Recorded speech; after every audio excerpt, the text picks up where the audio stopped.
सोनम ने शादी से पहले ही ठान लिया था कि उसे राजा का मर्डर करना है। मर्डर कैसे करना है, कब करना है, ये पूरी प्लानिंग शादी के बाद हुई। राज कुशवाहा के साथ मिलकर सोनम ने राजा को मारने का प्लान भी तैयार कर लिया था और इसके बाद अगर किसी को उनके कारनामों की भनक लगती तो फिर वो क्या करेंगे, इसके लिए प्लान सी भी रेडी था। इंदौर क्राइम ब्रांच सूत्रों के मुताबिक सोनम ने राज से कहा था कि उसके दोस्त यानी विशाल, आनंद और आकाश अगर राजा को नहीं मार पाए तो वो खुद ये काम करेगी। सोनम ने राज को बताया था कि वो फोटो लेने के बहाने राजा को पहाड़ से नीचे धक्का दे देगी। सोनम और राज ने ये भी प्लानिंग कर ली थी कि अगर उनके कारनामों की पोल खुली या किसी को भनक लगी तो वो नेपाल भाग जाएंगे। अब सवाल यह है कि जिस राज कुशवाहा के लिए सोनम इतना बड़ा कदम उठाने को तैयार हो गई, जिस राज कुशवाहा के प्यार में सोनम ने अपनी पूरी जिंदगी दांव पर लगा दी, क्या उस राज कुशवाहा के साथ सोनम के रिश्ते की खबर उसके परिवार को नहीं होगी? 4 लोग वहाँ अपराधी में पाए गए हैं। इसे थोड़ी सी और पूछताछ की जाए कि प्लानिंग कब से चल रही थी, कैसे हो रही थी, क्या हो रहा था। ये है सोनम रघुवंशी, इस पर कड़ी से कड़ी कार्रवाई की जाए, कड़ी से कड़ी कार्रवाई की। उसने आज 7 परिवार को बर्बाद कर दिया। पहला मेरा परिवार, दूसरा मेघालय जो टूरिस्ट की बल पे चलता था, वहाँ जो उनकी रोजी रोटी को इनने बर्बाद कर दिया। वहाँ के बच्चे जो चलते थे, टूरिस्ट पे थे, उनको खाया है। 4 लड़के जिनको इनने पैसे दे के लिया है मर्डर करवाने के लिए, एक खुद का परिवार, 7 परिवार को खा गई है औरत। इसको क्या नाम दिया जाए? ये पिशाचनी नाम बोलते, जैसे पिशाचनी क्या होती है जो सबको खा जाती है, ये वो औरत थी। इस पर कड़ी से कड़ी कार्रवाई की जाए। इसमें आरोपी कुछ शायद और लिख लेंगे और जहाँ तक मेरे को लगता है मम्मी से भी इसकी पूछताछ करना चाहिए, क्योंकि इसकी मम्मी को लगभग सब चीज़ पता है। उसकी मम्मी ने बातें छुपाई हमसे।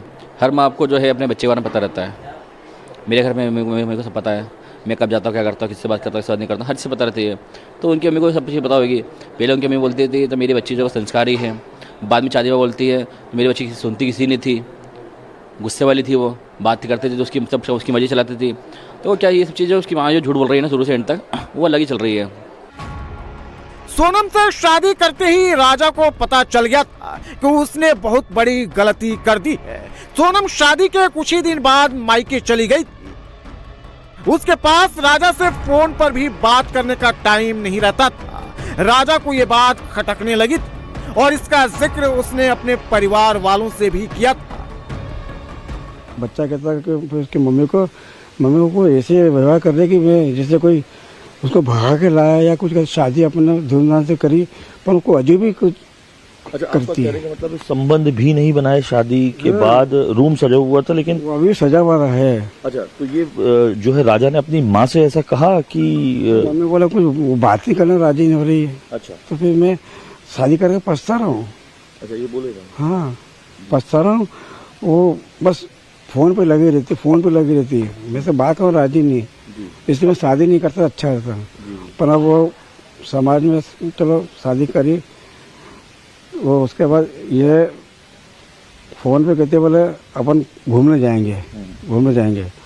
ऐसा कौन व्यक्ति हो जब बच्चा बोला नहीं, बोला भी सवालों तक नहीं जाते हैं। 11 मई को सोनम और राजा की शादी हुई और 15 मई को सोनम अपने मायके आ गई थी। 11 से 15 मई के बीच राजा ने जब भी सोनम के नजदीक आने की कोशिश की तो उसने बहाना बनाकर राजा को दूर कर दिया। सोनम ने राजा को अपने नजदीक नहीं आने दिया। कामाख्या मंदिर में दर्शन के बहाने से राजा से दूरी बनाकर रखी थी। सोनम ने राजा से कहा था कि कामाख्या मंदिर में दर्शन के बाद ही वो दोनों पास आएंगे। राजा को कुछ समझ में नहीं आ रहा था, आखिर सोनम का बिहेवियर अचानक से उसके लिए कैसे बदल गया, उससे क्या गलती हुई। इसी बीच सोनम अपने मायके चली गई और मायके जाकर राजा को रास्ते से हटाने की तैयारी भी शुरू कर दी। सोनम ने मायके में रहते हुए ही मर्डर का प्लान बनाया। इस बीच लगातार वो राज के संपर्क में भी थी। जैसे ही राजा के मर्डर का प्लान तैयार हुआ, उसने राजा को मेघालय जाने के लिए मना लिया।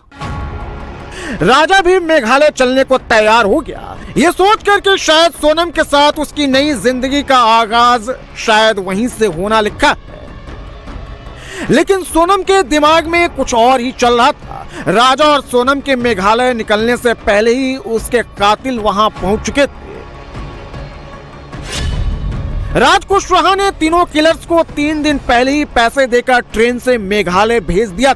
शिलोंग में तीनों किलर्स लगातार सोनम के संपर्क में थे। कातिल लगातार राजा पर नजर रख रहे थे और फिर तय प्लान के मुताबिक 23 मई को दोपहर सोनम के सामने ही आकाश, आनंद और विशाल ने राजा का मर्डर कर दिया। जैसे कि जो चारों आरोपियों ने घटना के संबंध में पूछताछ में बताया कि उन्होंने किस प्रकार से इंदौर से गुवाहाटी पहुंचे, गुवाहाटी से शिलोंग पहुंचे, वहां किस प्रकार से घटना को अंजाम दिया, इस बात को उन्होंने कबूल किया है। आरोपी ने ये बताया कि वो उन्होंने वहीं से लोकल से एक हथियार खरीदा था जी। उसके बाद जब ये इनको मौका मिला तो सब साथ में थे और मृतक राजा है उस पर विशाल ने पीछे से वार किया था और उसके अलावा फिर उनके जो साथी थे उन्होंने भी उसके हत्या में मदद की थी और उसके बाद उसके जो शव था उसको उन्होंने खाई में फेंक दिया था। सोनम इस दौरान जब ये हत्या कर रहे थे, ये जो तीनों आरोपी ये हैं, सोनम उस वक्त वहाँ पर मौजूद थी, देख रही थी किस तरीके से जिस शख्स से उसने शादी की है महज 12 दिन के अंदर उसकी हत्या करते हुए वो खुद देख रही है।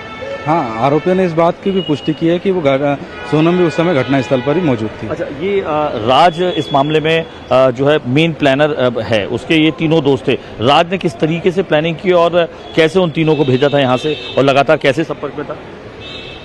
राज ने इस जो था इस घटनाक्रम को लेकर पहले से उसकी प्लानिंग थी, उन्होंने इन लोगों को तैयार किया था। हाँ। उसके बाद फिर लगभग 40 से 50 हज़ार रुपये दे के राज ने इनको वहाँ शिलोंग के लिए, गुवाहाटी के लिए भेजा था। हाँ। और ये लोग पहले ही लगभग जो राजा, हाँ, उससे पहले जब राजा और सोनम गए उसके 2 या 3 दिन पहले ही वो इंदौर से निकल चुके थे।